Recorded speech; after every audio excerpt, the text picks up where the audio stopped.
This morning, the Supreme Court has delivered a monumental victory for the Constitution, the separation of powers, and the rule of law in striking down the excessive use of nationwide injunctions to interfere with the normal functioning of the executive branch. The Supreme Court has stopped the presidency itself. That's what they've done. And really, it's been an amazing period of time this last hour. There are people elated all over the country. I've seen such happiness and spirit. Sometimes you don't see that, but this case is very important. I was elected on a historic mandate, but in recent months we've seen a handful of radical left judges effectively try to overrule the rightful powers of the president to stop the American people from getting the policies that they voted for in record numbers. It was a grave threat to democracy, frankly, and instead of merely ruling on the immediate cases before them, these judges have attempted to dictate the law for the entire nation. In practice, this meant that if any one of the nearly 700 federal judges disagreed with the policy of a duly elected president of the United States, he or she could block that policy from going into effect or at least delay it for many years, tie it up in the court system. This was a colossal abuse of power which never occurred in American history prior to recent decades, and we've been hit with more nationwide injunctions than were issued in the entire 20th century together. Think of it, more than the entire 20th century, me. I'm grateful to the Supreme Court for stepping in and solving this very, very big and complex problem, and they've made it very simple. I want to thank Justice Barrett, who wrote the opinion brilliantly, as well as Chief Justice Roberts, and Justices Alito, Gorsuch, Kavanaugh, and Thomas. Great people. Thanks for this decision, and thanks to this decision, we can now promptly file to proceed with numerous policies that have been wrongly enjoined on a nationwide basis. And some of the cases we're talking about would be ending birthright citizenship, which now comes to the fore. That was meant for the babies of slaves. It wasn't meant for people trying to scam the system and come into the country on a vacation. This was, in fact, it was the same date, the exact same date, the end of the Civil War. It was meant for the babies of slaves, and it's so clean and so obvious. But this lets us go there and finally win that case, because hundreds of thousands of people are pouring into our country under birthright citizenship, and it wasn't meant for that reason. It was meant for the babies of slaves. So thanks to this decision, we can now promptly file to proceed with these numerous policies and those that have been wrongly enjoined on a nationwide basis, including birthright citizenship, ending sanctuary city funding, suspending refugee resettlement, freezing unnecessary funding, stopping federal taxpayers from paying for transgender surgeries, and numerous other priorities of the American people.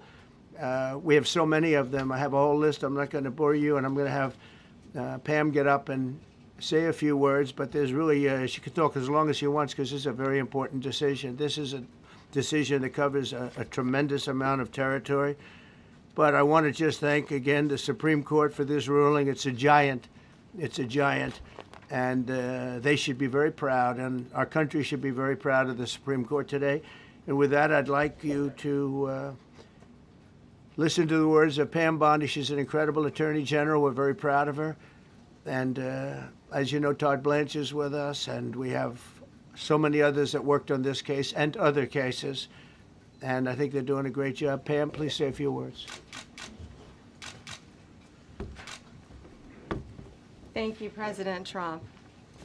Thank you for fighting for all Americans. Americans are finally getting what they voted for. No longer will we have rogue judges striking down President Trump's policies across the entire nation. No longer.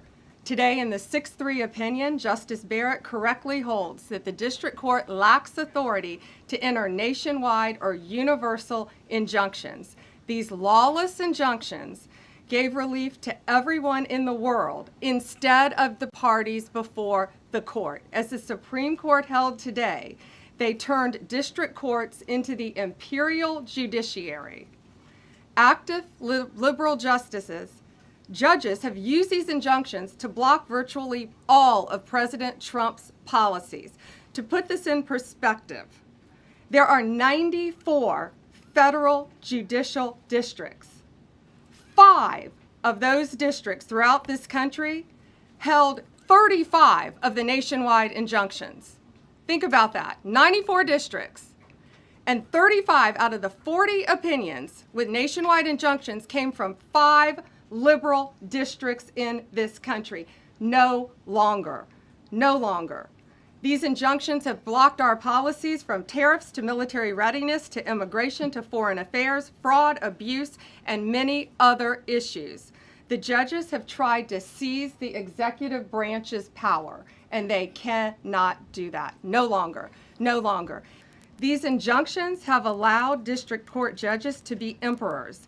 They vetoed all of President Trump's power, and they cannot do that.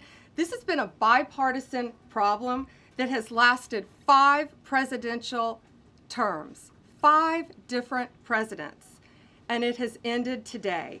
We will continue to fight for President Trump's policies. That the Supreme Court did a great thing today, not only for this administration, but for every American in this country.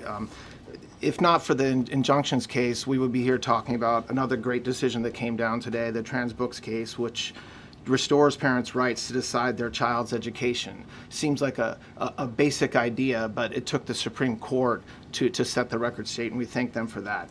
And now that ruling allows parents to opt out of dangerous trans ideology and make the decisions for their children that they believe is correct. And so we thank the Supreme Court for that. There's been multiple decisions over the past several weeks that just show why this nationwide injunction ban had to happen. We had a stay of an order that prevented DHS from moving aliens to a third country. We had a stay of an order that stopped the Department of Defense from implementing military readiness, the EO that President Trump signed. We had another stay of an order forcing reinstatement of fired executive branch employees entirely within the president in Article 2, his right to do.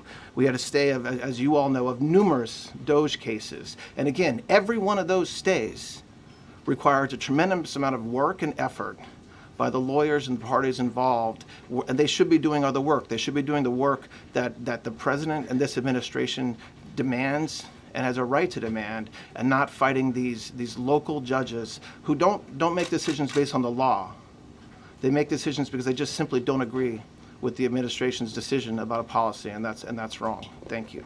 Yes, so birthright citizenship will be decided in October in the next session by the Supreme Court. However, it indirectly impacts us because, as you correctly pointed out, if there's a birthright citizenship case in Oregon, it will only affect the plaintiff in Oregon, not the entire country. So yes, it's indirectly, but that's pending litigation, and we're waiting on that in the next term. Let me reiterate, of the 35 of the 40 nationwide injunctions filed against this president, against his executive authority as President of the United States, 35 of them came from Maryland, D.C., Massachusetts, California, Washington. I mean, that's crazy. This is really also a decision based on common sense. It didn't work the other way. It was a disaster where somebody from a certain location in a very liberal state, or a liberal judge, or a liberal group of judges could tie up a whole country for years, because their decision would sometimes take years to overturn. We've overturned many of the decisions,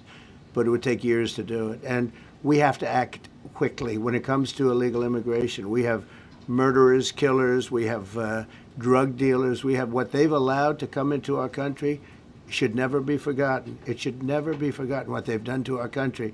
And we have to be able to act very quickly, and we're going to do that. What would you say to Americans who fear that this is more and more concentration of power in the White House and the executive? Well, this really brings back the Constitution. This is what it's all about. And this is really the opposite of that. I mean, the question is fine, but it's the opposite. The Constitution has been brought back. The Supreme Court ruling that parents with religious objections can pull their kids out of public school lessons that use LGBTQ materials. Pam brought it up. Your reaction to that ruling today, sir? I think the ruling was a great ruling, and I think it's a great ruling for parents. It's really a ruling for parents. They lost control of the schools. They lost control of their child. And this is a tremendous victory for parents. And I'm not surprised by it, but I am surprised that it went this far. It took us to bring life back to normal. So it's wonderful. It's parental. And I kept saying, we will give you back your parental rights. They were taken away, and this is a tremendous victory for parents. The violent criminals in our country are the priority now. Let me put it in perspective. Today marked the 2,711th arrest in our country of TDA members, just TDA. 2,711 of them today have been arrested in our country. That is the priority of Donald Trump. That is the priority of this country, of Homeland Security, of all of our lawyers, of FBI. That's the priority. But you should all feel safer now that President Trump can deport all of these gangs, and not one district court judge can think they're an emperor over this administration and his executive powers, and why the people of the United States elected him.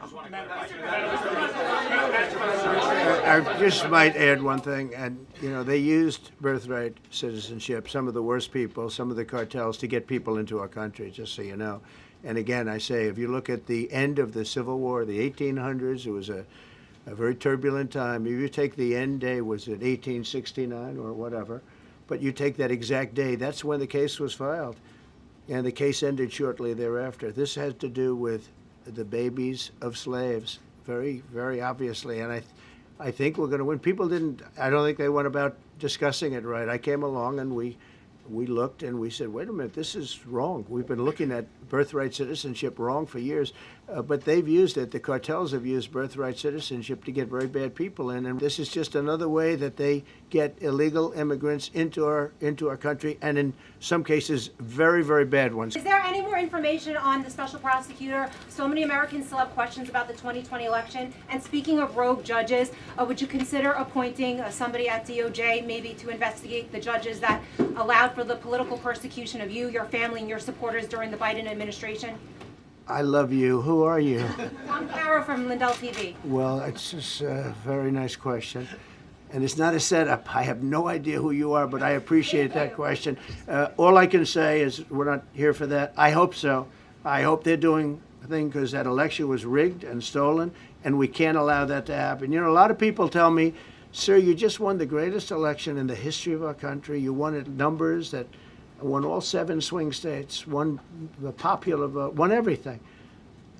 Sir, go on with your life.